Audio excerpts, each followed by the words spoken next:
સમાચાર છોટાઉદેપુરથી વરસાદના કારણે બગડેલા રસ્તાથી પ્રધાન રીવાબા જાડેજાને પણ મુશ્કેલી પડી। મુલાકાતે આવેલા રીવાબા જાડેજાની ગાડી કાદવમાં ફસાઈ। વરસાદ બાદ રસ્તા પર કાદવના થર જામતા ગાડી ત્યાં જ ફસાઈ હતી। 6 કિલોમીટરનો માર્ગ કાચો અને કિચડવાળો હોવાથી અવરજવરમાં હાલાકી થઈ રહી છે। ક્વાંટ તાલુકામાં શાળાના ઉદ્ઘાટન માટે જઈ રહ્યા હતા રીવાબા જાડેજા કલેક્ટર ધારાસભ્ય બિસ્માર રસ્તાથી જવા મજબૂર।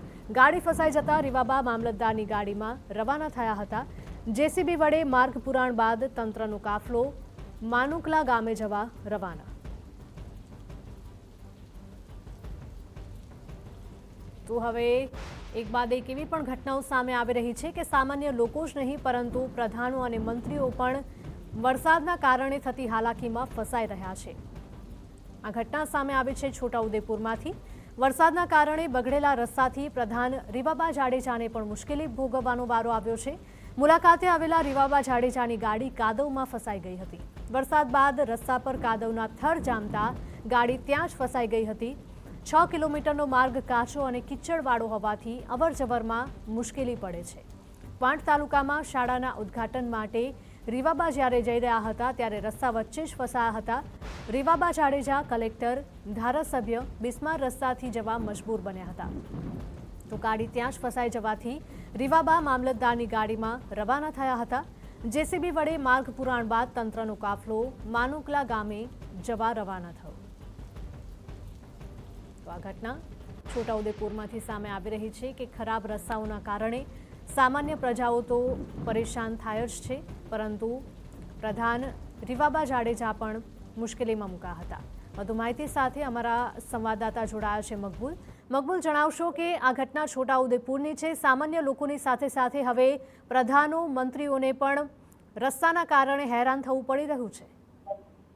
આજે વિસ્તાર જે છે જે જાડેજા જઈ રહ્યા હતા મંત્રી જે છે તે જે સ્કૂલના ઉદ્ઘાટન માટે જઈ રહ્યા હતા અને જેને લઈને આજે હાપેશ્વરનો જે વિસ્તાર છે ત્યાંથી આજે માણુકલા ફરિયાદ અને આંબાડુંગરનો જે વિસ્તાર છે એ 6 કિલોમીટરનો વિસ્તાર છે। ડુંગરનો વિસ્તાર છે, ઢોળાવવાળો વિસ્તાર છે। એમને ખ્યાલ પણ નહીં હોય કે આજે દુર્ગમ અને ડુંગરવાળા વિસ્તારની અંદર આવા રસ્તા છે, છતાં તંત્ર દ્વારા કોશિશ તો કરવામાં આવી હતી પરંતુ જે વિસ્તાર છે અતિ દુર્ગમ હોય અને જે કાચો રસ્તો હોય, કીચડવાળો રસ્તો હોય, હાલ ચોમાસાનો સમય પણ ચાલી રહ્યો છે અને તેવા સમયની અંદર કલેક્ટર અને તમામ જે જિલ્લાના જે ઉચ્ચ અધિકારીઓ છે એ રીવાબા જાડેજાની સાથે આ કાફલા સાથે નીકળ્યા હતા પરંતુ જે ડુંગરનો જે વિસ્તાર છે ત્યાંની અંદર કેટલી જગ્યાએ ગાબડા પણ પડી ગયા હતા। રસ્તાની અંદર ગાડી જાય તેવી પોઝિશન પણ ન હતી।